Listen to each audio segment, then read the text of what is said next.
I've been talking a lot about Taiwan recently and the one China policy, which a lot of people in the West are unaware of because the Western media does not cover this accurately. They are very dishonest about this. They realize that the governments in the West, virtually every country on earth, recognizes the one China policy, where there is only one China, which includes Taiwan, and there's only one legitimate government governing over China, and that's the People's Republic of China in Beijing. And a lot of people don't realize that. They honestly think Taiwan is a country. It is not. They don't even have, the US, Australia, the UK, other European countries. They don't even have an embassy in Taiwan, specifically because they recognize the one China policy. They do not recognize the government in Taiwan officially. They do not promote officially Taiwanese independence, but unofficially, they do. They're playing a double game here. And this article I'm going to show you is part of this double game that has really heated up in recent months. So from Reuters, Taiwan welcomes first official European Parliament delegation. This is a total provocation. But when you see who's leading this and involved in this, you'll realize that this is not really representative of Europe. This is a deliberate provocation, and it's a provocation by a small faction in Europe that actually serves US interests, not even European interests. So let's just read through Reuters. And I want you to notice how Reuters doesn't give you any of this background context because they don't want you to know what's really going on. Journalists that don't want you to know what's going on are not actually journalists. So Taiwan is very high on the agenda in the European Union. The grouping's first official parliamentary delegation to the democratic island said on Wednesday, amid heightened tension between Taipei and Beijing. And it's not a democratic island at all. They have elections, that's true, but the political system is so heavily influenced by the United States that how could you possibly consider it democratic? Democracy is a process of self-determination.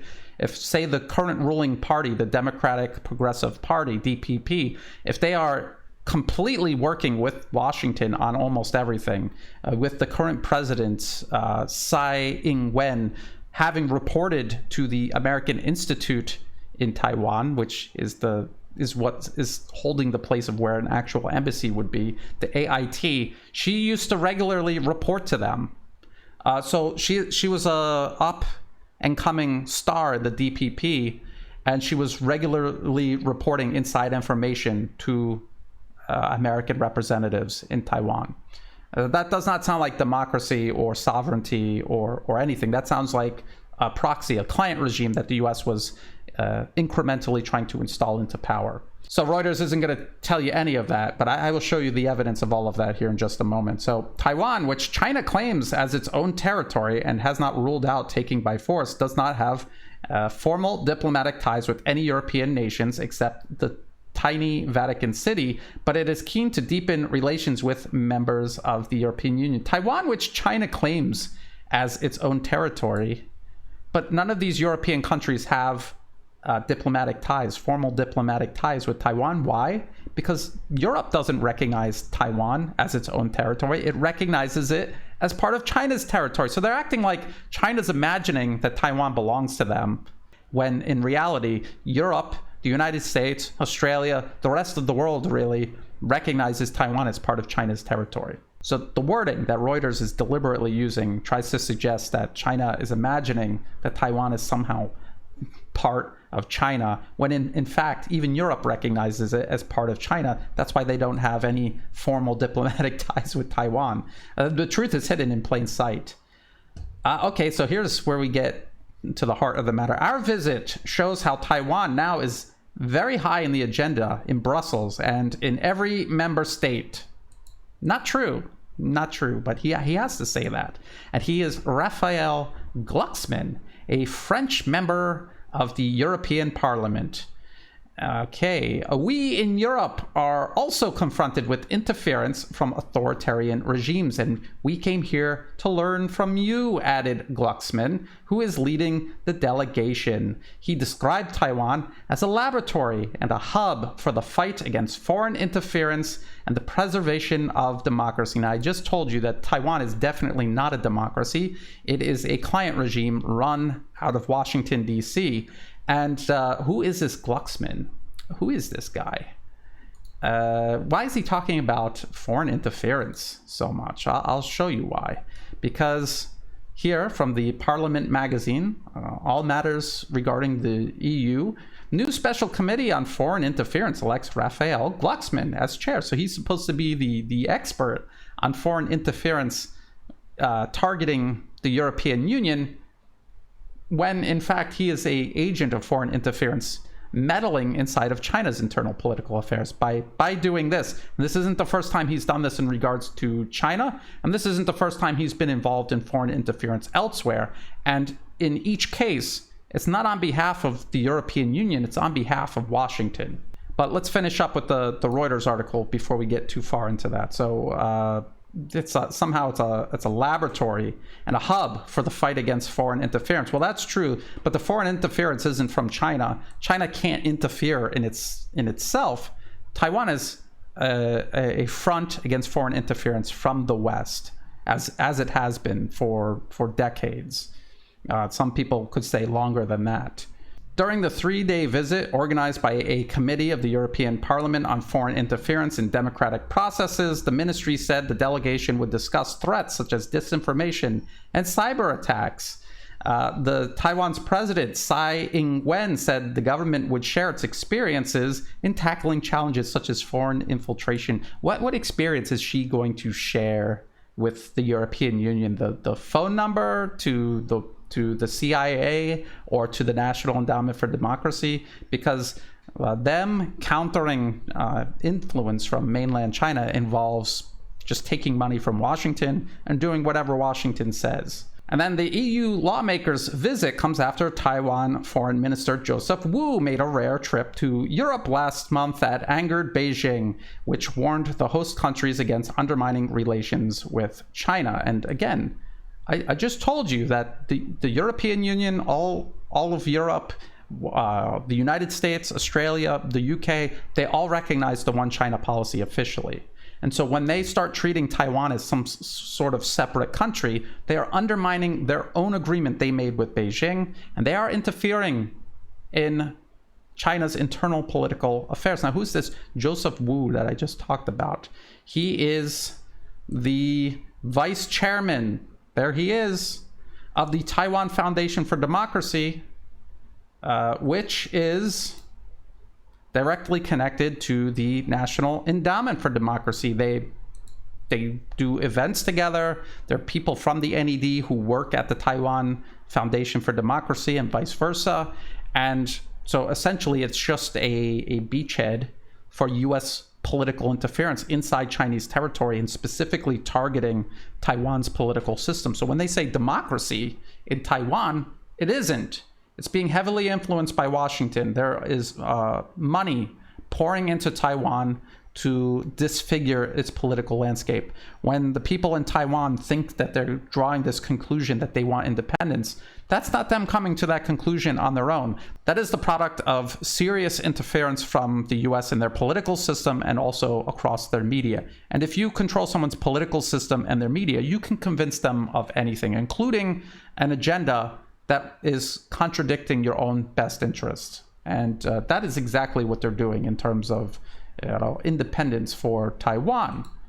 Now, I told you Raphael Glucksmann, this isn't the first time he's meddled in the internal affairs of China. He has done this before in regards to Xinjiang. He is one of many people repeating the lie that there's some sort of genocide going on in Xinjiang or that there is forced labor going on in Xinjiang. So this is from The World, theworld.org. This is US State Department funded media. One French politician fights to expose China's Uyghur concentration camps, which we know they have no evidence of. They've been talking about this for years. They've produced no evidence of this. Their reports, if you read through them, actually show you evidence that none of the things they're saying are actually true.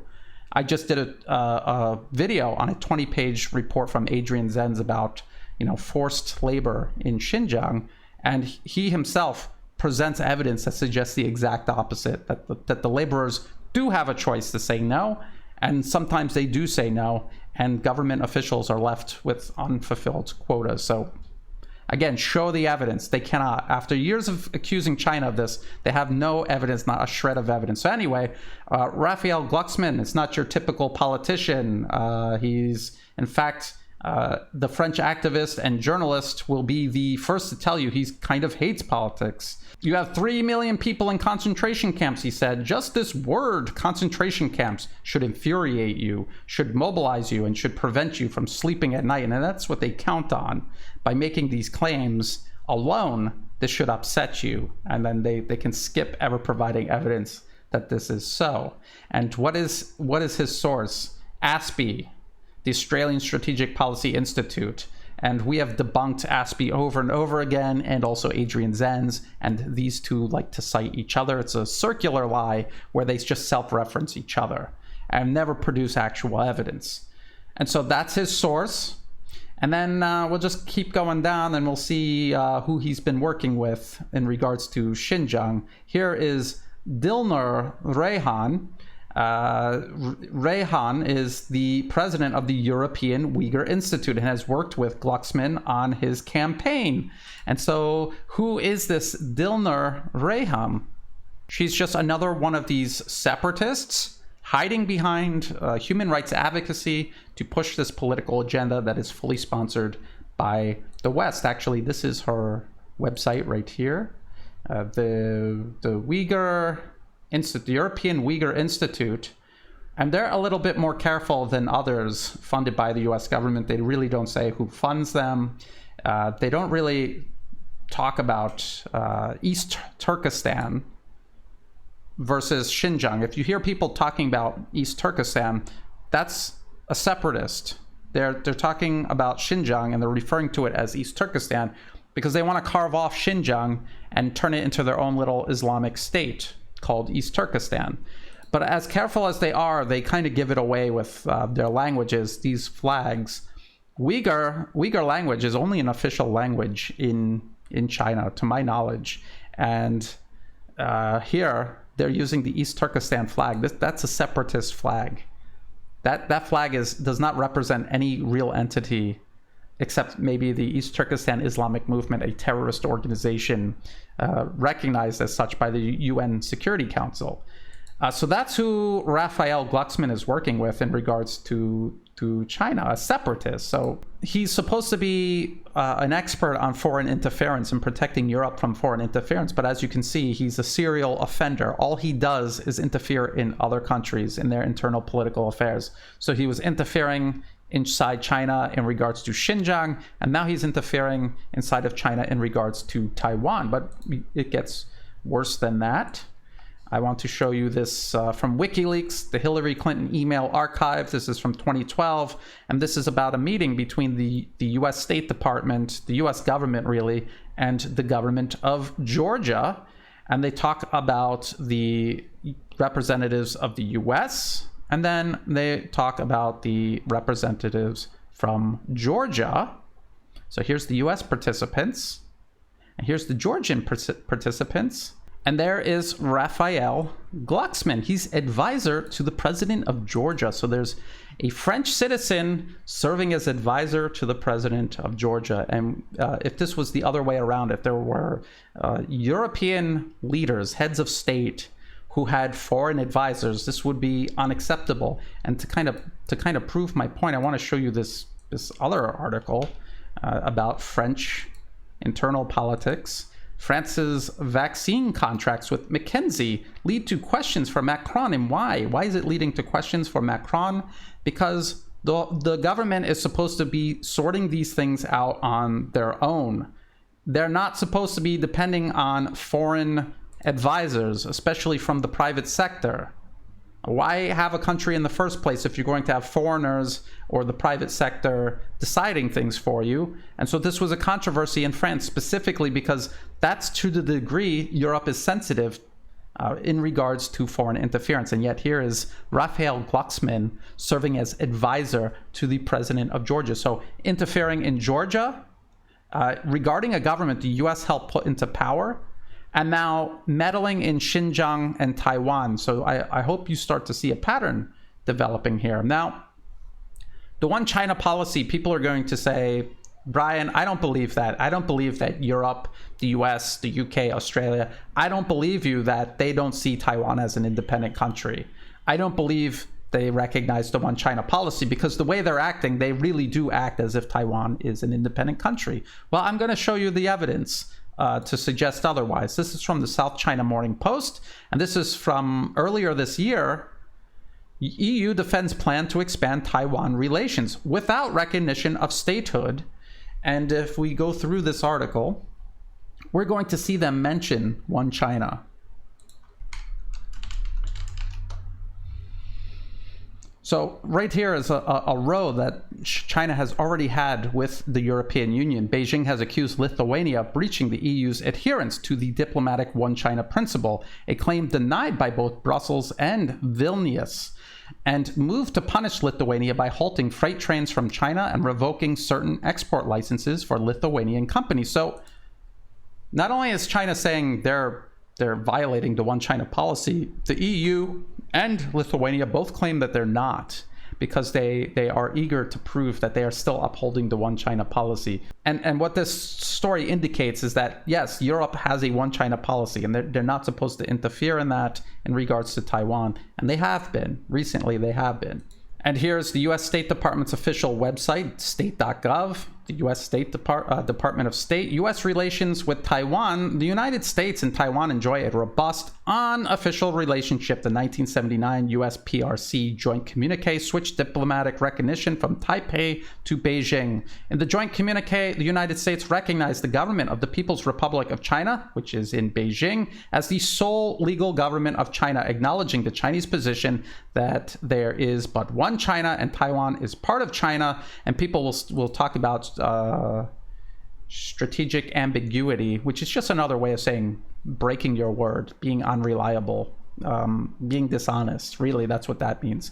Because right down here, unambiguously, it says the United States does not support Taiwan independence. They also talk about the United States insists on the peaceful resolution of cross-strait differences, opposes unilateral changes to the status quo by either side, and encourages both sides to continue their constructive dialogue on the basis of dignity and respect. And yet, the US-backed DPP in Taiwan, the current ruling party, is doing exactly that. They are unilaterally changing the status quo and pushing everything towards independence, even though independence makes no sense for Taiwan. It would destroy the country. It would completely gut its economy. I'm going to show you that in just a minute. And by the way, Australia and the UK have a similar one China policy where they say virtually the exact same thing in virtually the exact same unambiguous way. That Taiwan is not a country. They don't recognize it as such. It is part of China. And the only government any of them recognize officially is the government in Beijing.